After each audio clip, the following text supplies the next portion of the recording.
Well, good morning. I am Heather E. Clausen, pastor of Bethel Lutheran Church, the United Methodist Church, both in Herman, Minnesota. Today is Tuesday, June 2nd. I want to begin by sharing that I am very tired. It's not the physical fatigue. I didn't go out and work in the garden. I didn't do lawn work. I didn't move shelves or anything. It's not a physical fatigue today. It is emotional and it is spiritual. Yesterday was a day of lament, to mourn all the lives, and all those lives represent for the over 100,000 in our country that have died of COVID-19. It was also to lament and mourn more and more numbers around the world and new countries that are facing this pandemic. But in the gathering yesterday, in the gathering that was this time of lament and mourning nationally, as I listened, participated as I could virtually, they talked about two pandemics. Of course, COVID-19, and the definition of pandemic is something that spreads from country to country. They also spoke about another pandemic, and that is racism. I want to begin with some hard words this morning from Bishop Charleston, bishop in the Episcopal Church, bishop who is Native American of the Choctaw Nation. Hear his words, and then I want to talk this morning about Jesus.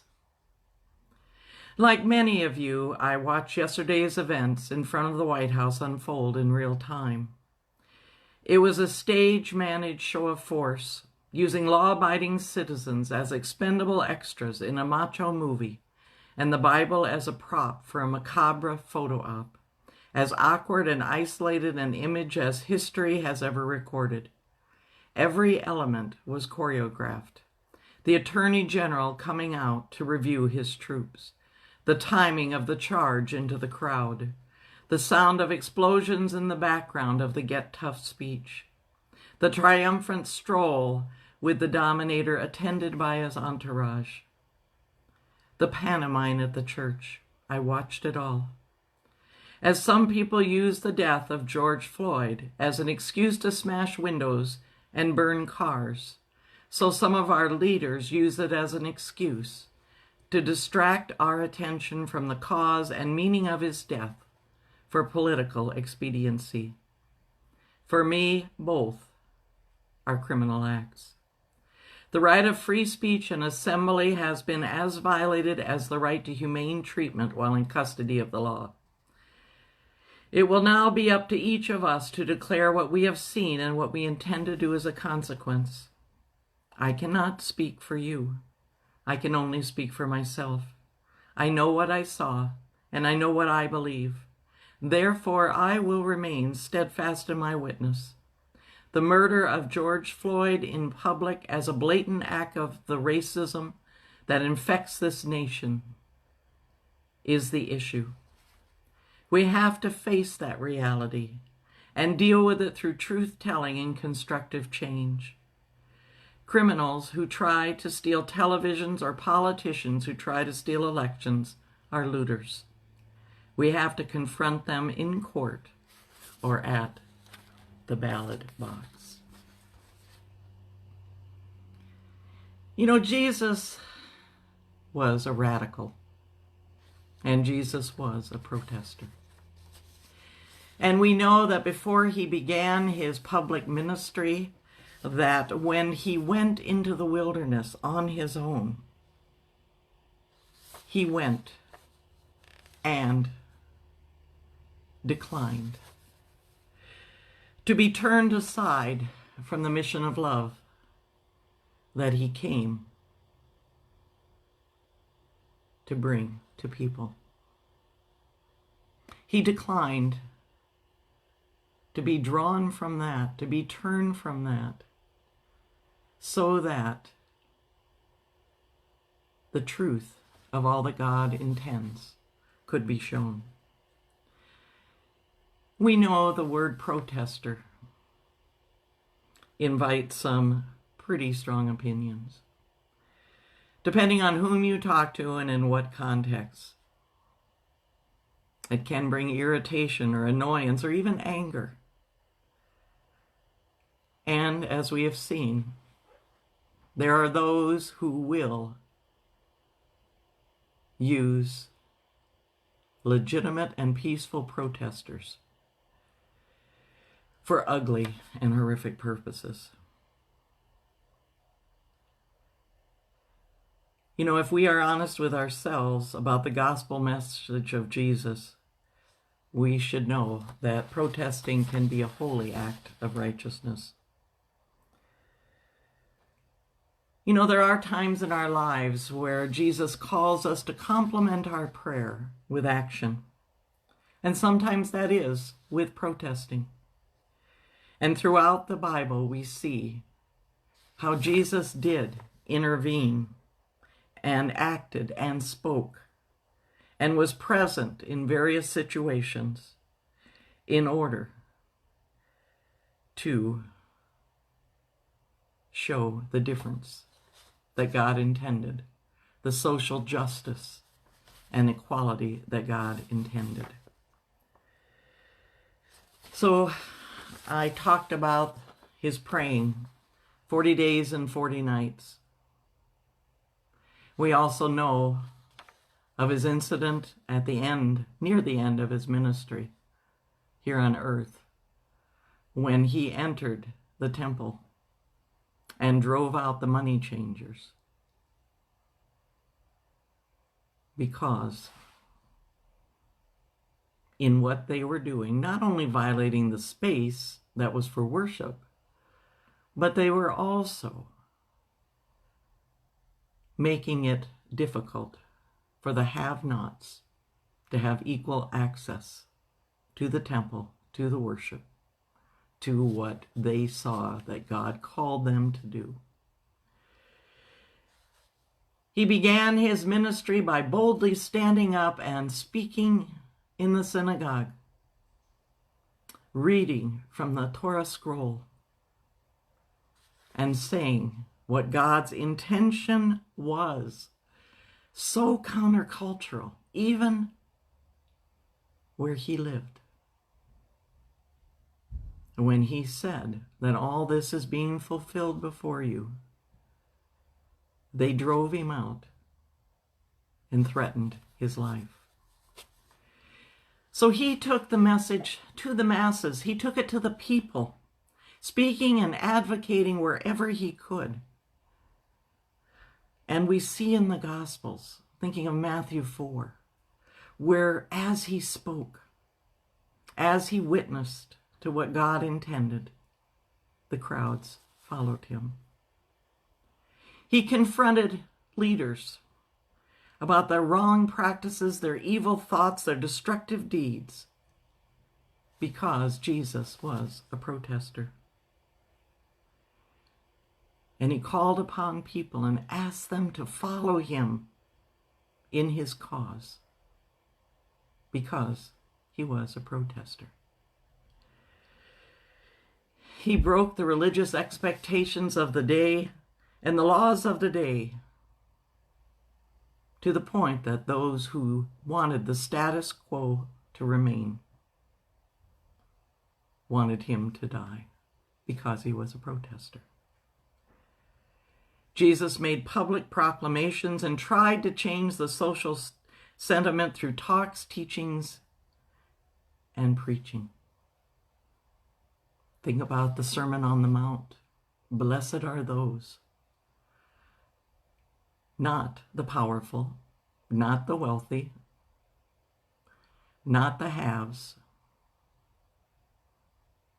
but the have-nots, the people on the fringe, those marginalized, those who encountered prejudice.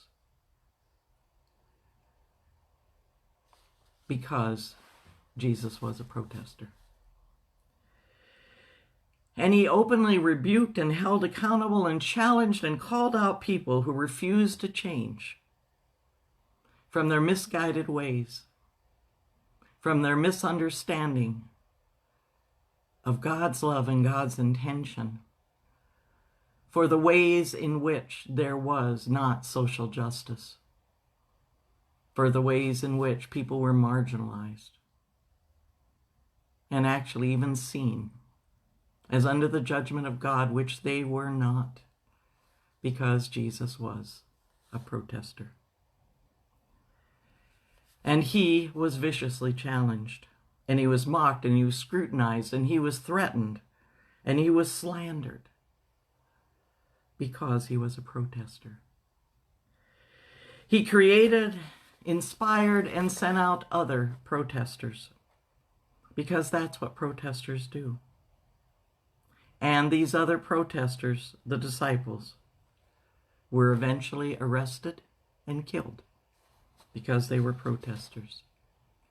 Jesus went to places he wasn't supposed to go and talk to people he wasn't supposed to talk to because he was a protester. You know, Jesus' life here on earth was one that was to bring about awareness, that he brought up the issues of his day. Many of them we still face today. Gender inequality, religious hypocrisy, political corruption, racism, hate, segregation, empowerment, and social justice. He humbly served and spoke for the outcasts. He called upon all to protect the poor. He wanted the homeless to be sheltered, to uplift the exploited, to show hospitality to the stranger, and to energize the weary, and just love humanity. And because he dared to become a protester, eventually he was arrested, put on trial, publicly humiliated, mocked, and severely tortured. Many of these words that I am sharing this morning come from the words of Stephen Matson at Sojourners. I think we have to remember that. And we can get comfortable.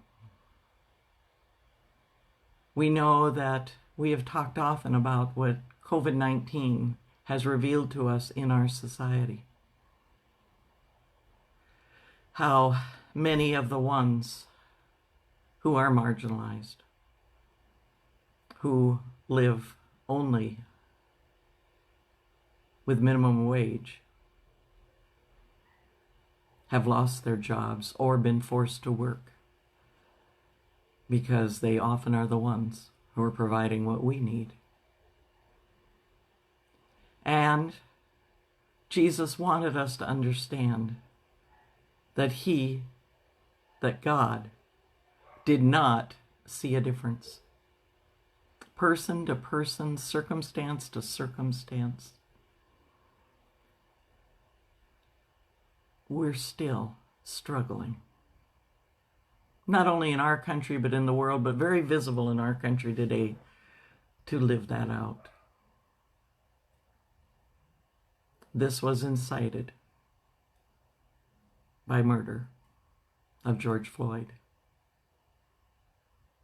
And as always, there are bad actors. There are those who are going to take advantage of peaceful protests for their own agenda, to turn the light away from the true issue of racism and to make it something else. I mentioned to you a book, Growing Up White. I'd like to offer to anyone who is interested to together study that book. We are somewhat restricted on gathering in person. I mean, it's possible with Mass and 6 feet apart. We also could do that study virtually through Zoom, the online platform. It was a book.